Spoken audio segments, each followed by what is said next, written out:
Hello and welcome back to Arsenal Analysed. Today I bring you yet another match preview. This weekend Arsenal host Sheffield United at the Emirates, and you're here to better understand the stats, facts, team news, as well as my predictions. So if you are looking forward to today's video, do go ahead and smash that like button. Subscribe if you're new around here, as I'm not that far from my next milestone of 2,400 subscribers, and your help would be greatly appreciated. But let's waste no more time at all and dive straight into things, shall we?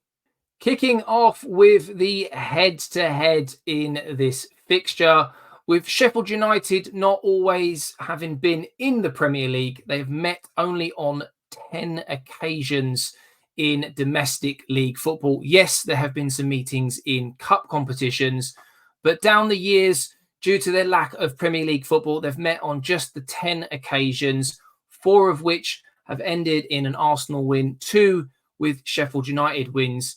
And if we take a look at some of the recent meetings between these two clubs, Arsenal definitely pipping Sheffield United in this department, with Sheffield United's only 2 wins in this fixture coming at Bramall Lane.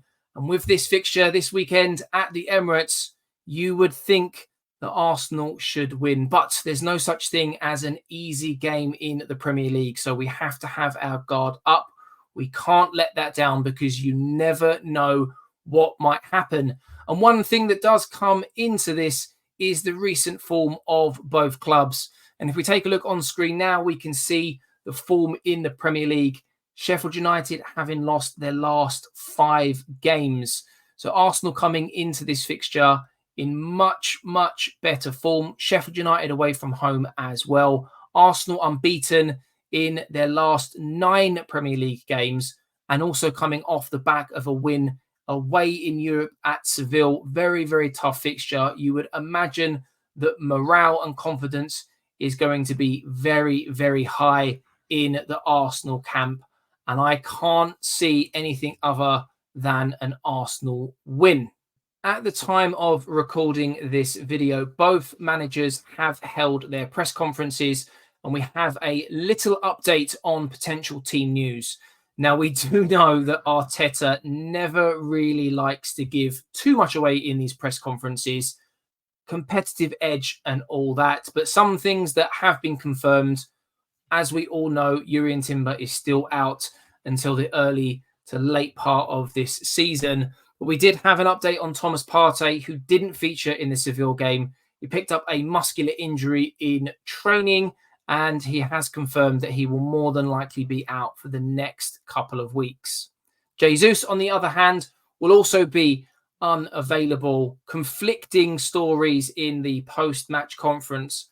Arteta said that they don't know. We'll have to wait for scans. Gabriel Jesus was a little bit more confident, but after further investigation, Gabriel Jesus will also be out for at least the next few weeks. Hopefully, both these guys will be fit and available for that game against Newcastle away from home. A huge, huge fixture, but we'll have to wait and see.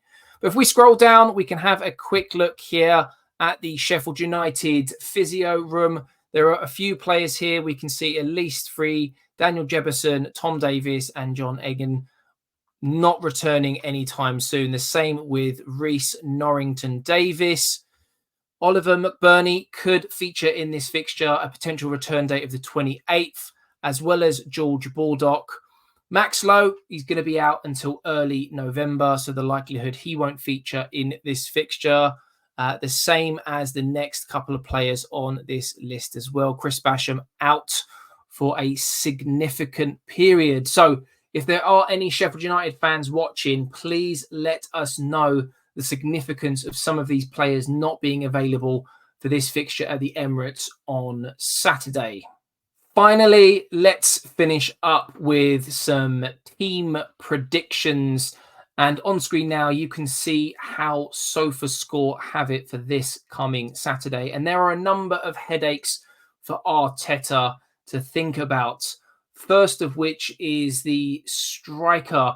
Jesus is no longer available. So do you go with Eddie Nketiah, Kai Havertz, maybe even Trossard, who's been in some fine form of late, always seems to pick up a goal off the bench. Martinelli will more than likely start on the left, in my opinion. Likewise with Bukayo Saka on the right-hand side, unless there are any injuries that either of them have picked up that we're unaware of. Martin Odegaard continues to cause debate. Some Arsenal fans think he should be dropped after a couple of poor performances. Personally, I think Arteta will show faith in Martin Odegaard. He is normally Mr. Reliable, and I think it's just low confidence, but we need to continue playing him. All he needs is a goal or something like that, and he will kick on. Is he being overplayed? Is that coming in to affect his form maybe? Let me know down in the comments below. Declan Rice will more than likely play that usual 6 role, but big question marks over who else joins the likes of Odegaard and Declan Rice in midfield. Will it be Jorginho with some under par performances? Will it be Kai Havertz dropping into midfield instead of up top? We've got Fabio Vieira, who did recently hit a purple patch. That seems to have fizzled out a little bit. And then we've got Emile Smith-Rowe as well, who's screaming 4 minutes. Personally, I think it will be Kai Havertz and Declan Rice playing in that number 6 role, just due to the way Sheffield United will more than likely set up. They're away from home. They'll probably have 2 banks of 4, really compact and deep. And we're looking to have attacking players as opposed to a number of defensively minded players. That's why I don't think we'll see Declan Rice and Jorginho in midfield. And then finally, at the back, I don't see any changes, except maybe Zinchenko coming in comparison to the Sevilla game. And again, the only reason for that is Tomiyasu is much better defensively than Zinchenko. But because of how Sheffield United will set up, I think Zinchenko will come into the fold because of the way he likes to pass the ball, break the lines with his passing as well. And I don't think he'll get exploited as much in comparison to previous weeks. Yes, there's always that question mark over whether or not he will be targeted on counter-attacks, but I do think Zinchenko will come in at left-back, Ben White at right-back, and David Raya in goals. Although that debate, there seems to be several at the moment, continues to rumble on Raya versus Ramsdale, and there was some questionable passing and attempts to save the ball again in midweek. But the only way he's going to get over that is by continued faith from Arteta. And it does, in my opinion, seem as though he is Arteta's man moving forward. But again, let me know down in the comments, how do you see Arsenal lining up for this fixture? So on Saturday morning, I will post both on the YouTube community page and Twitter my official predicted lineup for this fixture. So many headaches, so much depth in this squad, and it's been a few years since we've been able to say that. So I'll have that for you guys to read. You can get your comments down below as well. With regards to score predictions, I can see Arsenal running Raya. I know I didn't give a score prediction in my last video. Feel a little bit more confident about this one. So I'm going to go for a 4-0 Arsenal win. I expect a clean sheet. I don't expect too many issues from Sheffield United.